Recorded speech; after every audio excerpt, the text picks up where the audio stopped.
तुझे लेकरू कुशीत तुझी आई, सेवा मानून घे आई, सेवा मानून घे आई.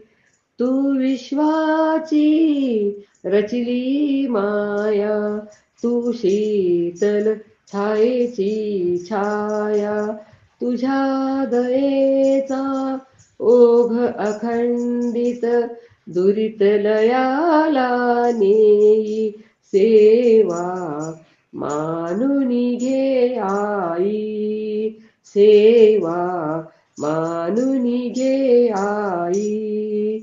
तू अमला अविनाशी कीर्ती, तू केवळ आशांची पूर्ती, जे जे सुंदर आणि शुभंकर पूर्णत्वाते नेई, सेवा मानून घे आई, सेवा मानून घे आई.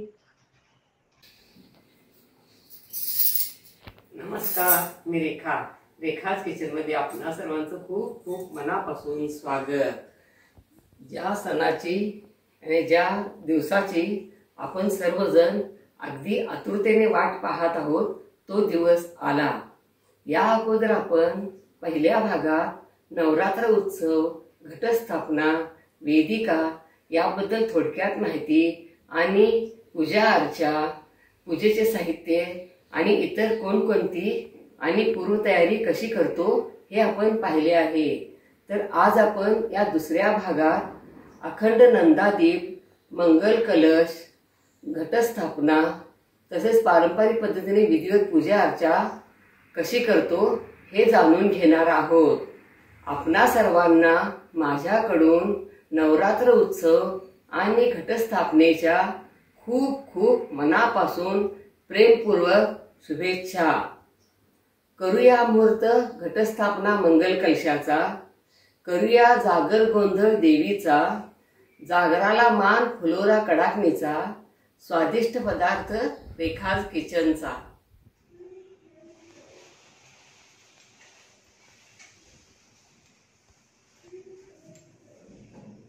पूर्वी मोठी घरं असायची, त्यामुळे देवघरही प्रशस्त असायचं, त्यामुळे देवघरातच घटस्थापना वगैरे करायचे. परंतु आता फ्लॅट संस्कृतीमुळे घर लहान आणि देवघरही लहान, त्यामुळं आम्ही घटस्थापना, मंगल कलश वगैरे इथं अखंड नंदादीप वगैरे इथं स्थापना करतो.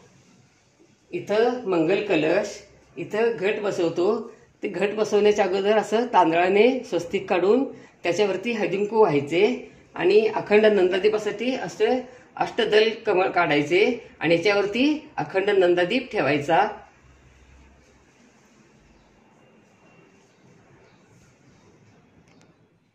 वक्रतुंड महाकाय सूर्यकोटी समप्रभ निर्विघ्नं कुरु मे देव सर्वकार्येषु सर्वदा. सर्वमंगल मांगल्ये शिवे सर्वार्थ साधिके शरण्ये त्र्यंबके गौरी नारायणी नमोस्तुते. या सर्व देवी भूतेषु श्रद्धारूपेण संस्थितः. नमस्तस्ते नमस्तस्ते नमस्तस्ते नमो नमः. घटस्थापना, मंगल कलश, अखंड नंदादीप वगैरे यांची पूजा करून झाली. आता पारंपरिक पद्धतीने विधिवत आमच्याकडे आम्ही पूजा कशी केली हे आपण जाणून घेऊया. आपल्या आवडीनुसार सजावट करायची. घटस्थापना करण्यावर स्वतःला हळदीकुंकू लावून मगच पूजेला सुरुवात करायची. पाट किंवा चौरंगावर ओल्या कुंकवाने स्वस्तिक काढून त्यावर लाल वस्त्र अंतरायचे आणि नंतर त्यावर घट ठेवण्यासाठी तांदळाने स्वस्तिक काढायचे. नंतर त्यावर नंदादीप ठेवण्यासाठी अष्टकमळदल काढायचे आणि नंतर त्यावर अखंड नंदादीप ठेवायचा, मंगल कलश ठेवायचा, घट ठेवायचा.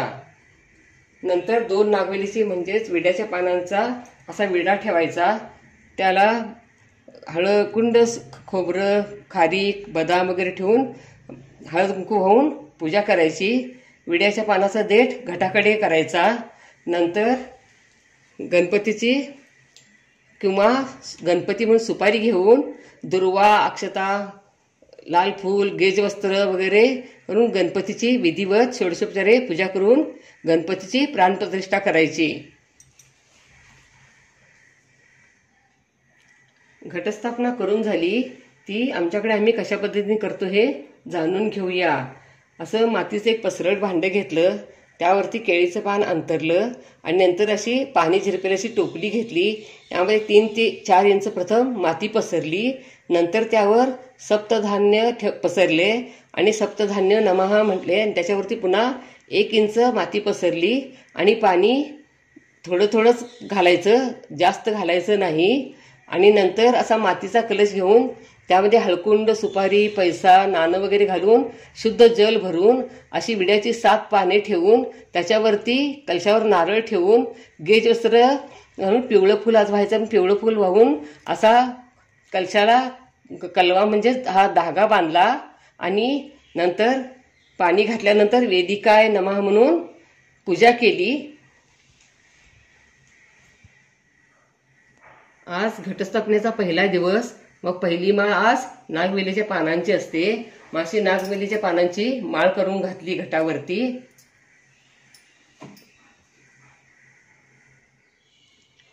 मंगल कलश म्हणजेच देवीचंच रूप असते. मग मंगल कलशासाठी प्रथम तांब्याचं किंवा मातीचं कलश घेऊन पूजा करायला सुरुवात करायची असते. मग मी असा मातीचा कलश घेऊन त्याला साडी वगैरे नेसवून वरती नारळ ठेवून आंब्याची 7 पाने घालून नंतर देवीचा मुखवटा घालून नंतर साडी नेसवल्यावर देवीला सौभाग्यालंकार घातले आणि नंतर ओटीचे सामान देवीच्या समोर ठेवले. हा खण आणि नारळ आणि षोडशोपचारे देवीची पूजा केली आणि श्री लक्ष्मी नमः असे म्हणून नमस्कार केला. आणि मंगल कलशामध्ये कलशात पाणी घालून हळकुंड, सुपारी, नाणं वगैरे घालून मग नारळ ठेवून पूजा केली आहे. आणि पाणी दोन्ही पण कलशामध्ये आहे. ते 9 दिवस पाणी राहणार असते आणि पानं पण राहणार असतात. त्यामुळं कापूर चेतवून दोन्ही पण कलशामध्ये घालायचं म्हणजे पाणी वास येत नाही. 9 दिवस पाणी चांगले राहते.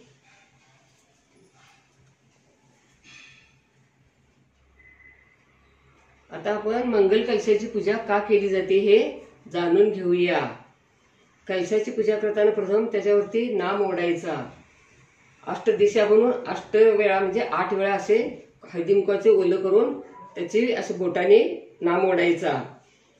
समुद्र मंथनातून प्राप्त झालेल्या अमृतासाठी मंगल कलशाची स्थापना झाली होती. तेव्हापासून शुभप्रसंगी मंगल कलशाची पूजा केली जाते. कोणत्याही शुभ कार्याच्या, धार्मिक कार्याच्या वेळी सुरुवात मंगल कलशाने केली जाते. कलशामध्ये नद्यांचे, तीर्थक्षेत्रांचे पाणी असते. त्यामुळे ओल्या कुंकवाने स्वस्तिक काढलेल्या कलशाची स्थापना नवरात्रीमध्ये 9 दिवस आवर्जून करतात. मंगल कलश म्हणजेच देवीचे स्वरूप.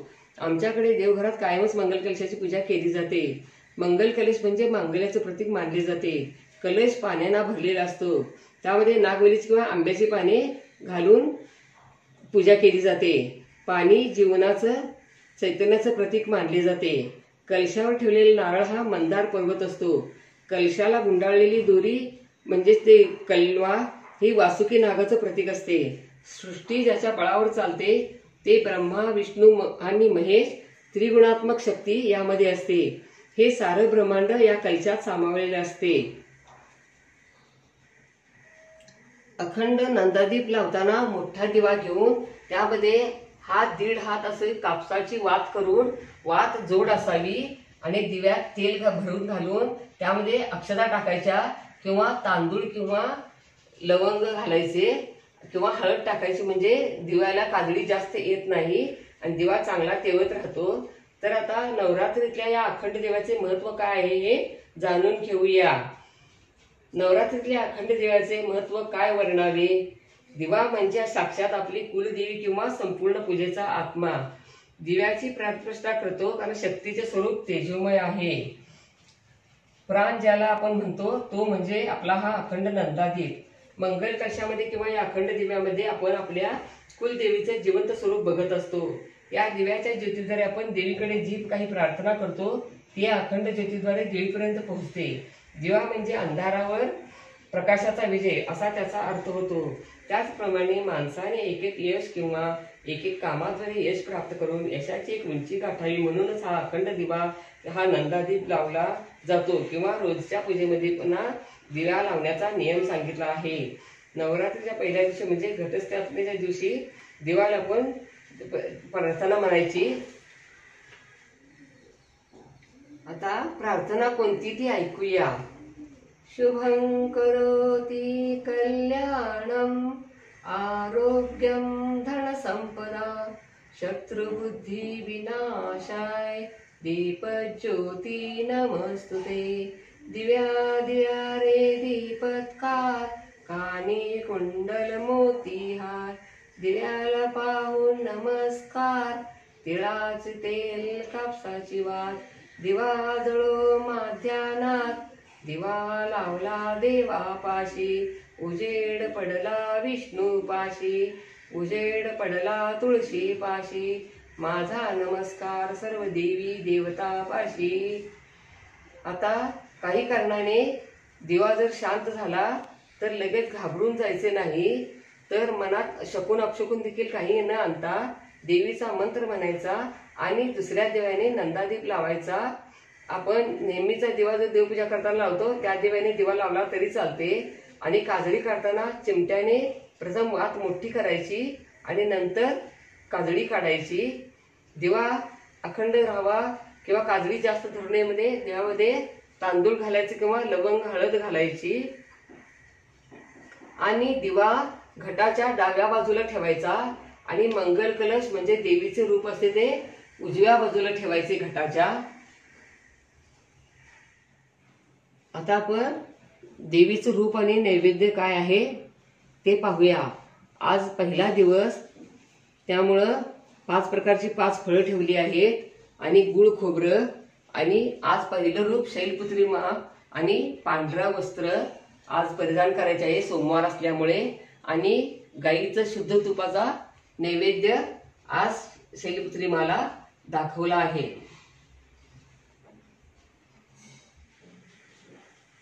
देवीचा हा घट आणि नंदादीप 9 दिवस लावायचा असतो. 9 दिवस घट हलवायचा नसतो. फुलांनी पाणी शिंपडून दररोज पूजा करायची असते. घरातील स्त्रिया किंवा इतर कोणी सदस्य ज्यांना जसे शक्य होईल तसे 9 दिवस उपवास करतात. 5व्या दिवशी ललिता पंचमी, 7व्या दिवशी जागर आणि 9व्या दिवशी खंडीनवमी असते.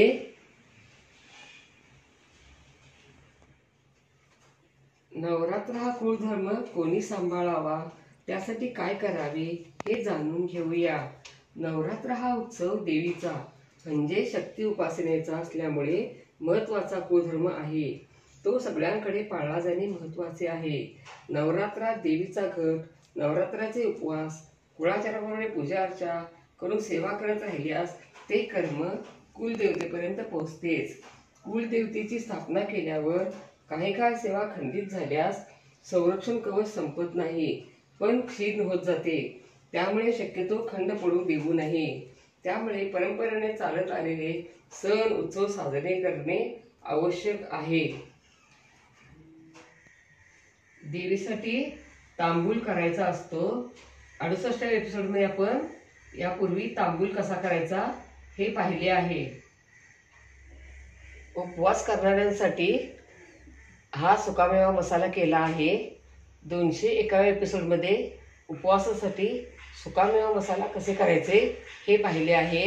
हा मसाला 9 दिवस उपवास करणाऱ्यांसाठी अतिशय गुणकारी आणि महत्त्वाचा आहे.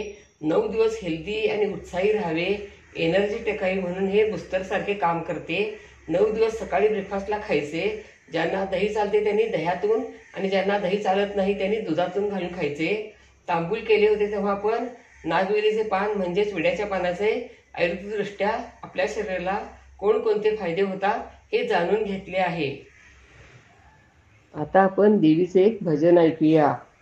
येई आंबे भजनाला धावून ये ग, सुंदर साडी सावरीत ये ग.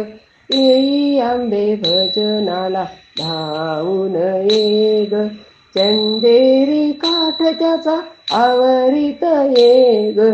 येई आंबे भजनाला धावून ये ग. गाईन मंजुळ गीत तुझे ग. पैंजण छुम छुम वाजवित ये ग. ठेक्यावरी ताल माझ्या ठुमकत ये ग. येई आंबे भजनाला धावून ये ग. वाहीन तुझला हार तुरे ग. चमेली गुलाब चाफा गुंफुनी सारे. बसोनिया सिंहावरी डोलत ये ग. येई आंबे भजनाला धावून ये ग. लावीन तुझला कुंकुम हाडी. नेसवीन ग तुला साडी चोळी. सौंदर्याचा मोर पिसारा फुलवित ये ग. येई आंबे भजनाला धावून ये ग. तूच तू काही तुळजापूरची. माय भवानी शोभे वाघावरती. काजळ नैनी तांबूल ओठी ठुमकत ये ग. येई आंबे भजनाला धावून ये ग. सुंदर साडी सावरित ये ग. चंदेरी काठ त्याचा आवरित ये ग. येई आंबे भजनाला धावून ये ग. बोल अंबा माता की जय. आज नवरात्रीतील 7वा दिवस. आज देवीचा जागर असतो. जागरा दिवशी आमच्याकडे कडाकण्या आणि फुलोरा करतात. फुलोरा म्हणजे देवीचे सर्व सौभाग्य अलंकार. यामध्ये वेणी, फणी, मंगळसूत्र, बांगड्या, नथ वगैरे अशा सर्व गोष्टी असतात. रवा, मैदा आणि साखरेची पाणी घालून मळून त्यापासून फुलोरा तयार केला जातो. आपण या अगोदर 69व्या एपिसोडमध्ये फुलोरा कसा करायचा हे पाहिले आहे. 69व्या एपिसोडमध्ये रवा, मैदा, कडाकण्या कशा करायचे हे देखील पाहिलं आहे. 119व्या एपिसोडमध्ये खुसखुशीत गुळाची कडाकणी गव्हाचं पीठ, चणाडाळ पीठ आणि गुळाचं पाणी घालून मळून केली जाते. 5व्या एपिसोडमध्ये चणाडाळ पिठाचं सारण भरून कडाकणी कशी करायची हे पाहिले आहे. या पद्धतीनं हे सारण भरून केलेल्या कडाकण्या होतात. खूपच छान आणि टेस्टी लागतात. आज नवरात्रातील 7वा दिवस. आज जागर आणि गोंधळ असतो. तर आपण आज आता आईचा एक गोंधळ ऐकूया. आई भवानी तुझ्या कृपेने तारसी भक्ताला. अगाध महिमा तुझी माऊली वारी संकटाला. आई कृपा करी माझ्यावरी जागवितो रात सारी. आई कृपा करी माझ्यावरी जागवितो रात सारी. आज गोंधळाला ये. गोंधळ मांडिला भवानी गोंधळाला ये. गोंधळ मांडिला ग अंबे गोंधळाला ये. उद उद उद उद. गळ्यात घालून कवड्याची माळ, पायात बांधिली चाळ. हातात परडी तुला ग आवडी वाजवितो संबळ. धगधग त्या ज्वालेतून आली तूच जगन्माता. भक्ती दाटून येते आई नाव तुझे घेता. आई कृपा करी माझ्यावरी जागवितो रात सारी. आज गोंधळाला ये. गोंधळ मांडिला भवानी गोंधळाला ये. उद उद उद उद उद. अग सौख्य भरिला माणिक मोती मंडप आकाशाचा. हात जोडून करुणा भाकितो उद्धार कर गावाचा. महिषासुर मर्दिनी पुन्हा दैत्य इथे मातला. आज आम्हावरी संकट भारी धावत ये लवकरी. आंबे गोंधळाला ये. गोंधळ मांडिला भवानी गोंधळाला ये. गोंधळ मांडिला ग अंबे गोंधळाला ये. गोंधळाला ये. उद उद उद उद उद. अंबाबाईचा उद उद. बोल भवानी मातेचा उद उद. आज नवरात्रातील 8वा दिवस म्हणजेच अष्टमी. या दिवशी नवरात्रीमध्ये अष्टमीला कन्या पूजन करतात.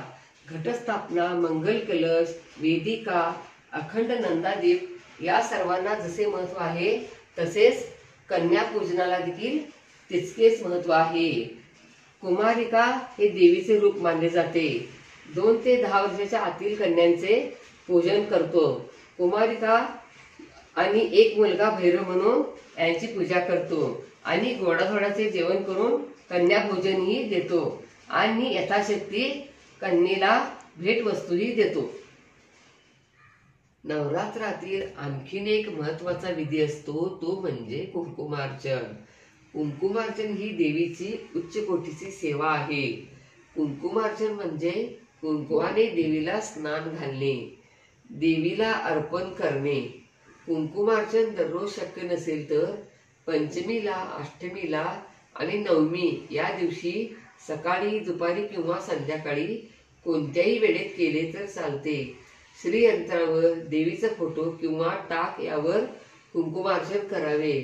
श्रीसूक्त म्हणत पायापासून वर डोक्यापर्यंत कुंकू अर्पण करायचे. नंतर हे कुंकू जपून ठेवून आपण परत वापरू शकतो. यामुळे आपल्या सर्व अडचणी, संकट दूर होतात आणि देवीचा आशीर्वादही मिळतो. नवरात्रातील आज 9वा दिवस म्हणजेच खंडेनवमी. या दिवशी महानवमी उपवास, शस्त्रपूजा, आयुध नवमी, घट हलविणे हे सर्व विधी आम्ही आज करतो. तर घट कोणी आणि कसे उठवावे हे जाणून घेऊया. नवरात्राच्या काळात स्थापन केलेला घट तळी भरून हलविण्याची प्रथा महाराष्ट्रात आहे.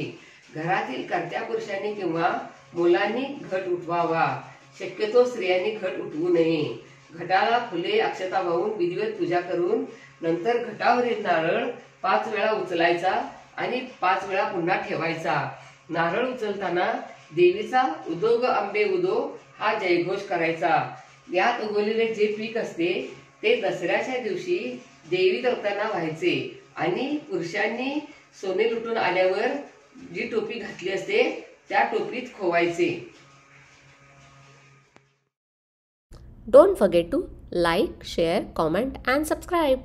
Hit the notification bell ting to get the notifications whenever we upload the new video. Stay tuned for healthy, homemade and tasty recipes every week. Thank you.